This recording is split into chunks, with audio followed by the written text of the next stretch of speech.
Монгол улсад орчин цагийн зэвсэг хүчин үүсэн байгуулагдсны 105 жилийн эрт цэргийн баярын мэндийг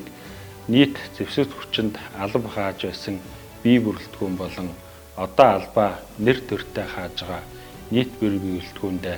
өргөн дэвшүүлье. Идэр залуу эрч хүчтэй залуу насндаа эрт цэргийн албаа нэр төртэй хааж эх орноо батлан хамгаалах цэргийн хэргийн эрхэм үйлсэд шамдан суралцаж бие биелдар сэтгэл зүйн бэлтгэлтэй өв дэгш эр хүн болж Монгол улсынхаа халдашгүй дархан байдлыг шаардлагатай үед хамгаалахаас гадна эх орныхоо хөгжил дэвшилд үнэтэй хувь нэмэр оруулах Монгол эр хүн танд аймгийн засаг даргын тамгын газрын цэргийн штабаас төрийн цэргийн болон хууль сахиулах байгууллагуудын онцлог тус байгууллагуудад хугацаат цэргийн алба хаасан залуучуудад байнгын бие бүрэлдэхүүнээр улиран ажиллах боломж цуврал контентыг хүргэж байна.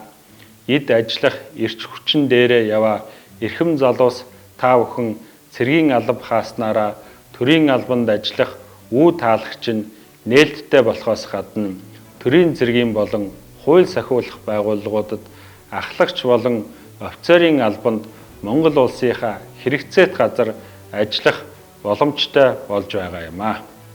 Иймд манай аймгийн нутаг дэвсгэрт үйл ажиллагаа явуулдаг төрийн цэргийн болон хууль сахиулах байгууллагуудын онцлог үйл ажиллагааг цувралаар хүргэж байгаа нь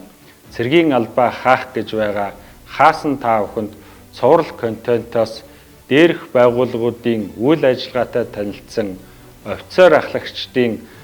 албанд аль байгууллагт улиран ажиллах боломжийг мэдээллээр хүргэх юм а.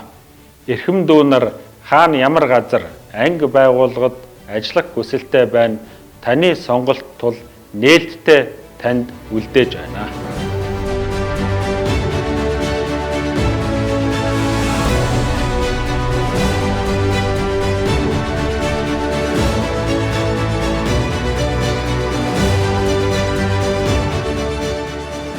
Монголынхон болон Сүхбаатар аймгийнхаа нийт цэргийн насны залуустай энэ өдрийн мэндийг Сүхбаатар аймгийн цэргийн штаб, төрийн цэргийн болон хууль сахиулах байгууллагын хамт олон баруур цэргийн хүрээний мэндийг хүргэж байна. Монгол эр хүн та хугацаа цэргийн алба хааснаар төрийн албанд орж ажиллах боломж бүртгэхээс гадна төрийн цэргийн болон хууль сахиулах байгууллагад офицер ахлагчийн албанд аль салбарын аль анги байгууллагад ажиллах боломж бүрддэг ба эх орон шаардлагатай үед үүрэг гүйцэтгэх дайчилгааны 1-р зэргийн бэлтгэл үүрэгтэн.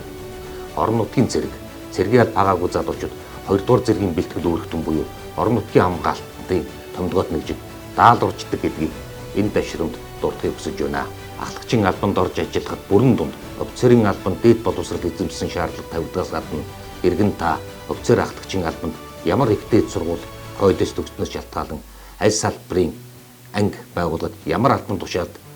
ажиллах боломжтой гэдгийг та бүхэнд бид бүгдийн бэлтгэн хүргэж байгаа. Төрийн цэргийн болон хууль сахиулах байгууллагуудын онцлог тус байгууллагуудад хугацаат цэргийн албаасан залуучуудад байнгын бие бүрэлдэхүүнээр улиран ажиллах боломж зорилттой контентоос мэдээллийг авна.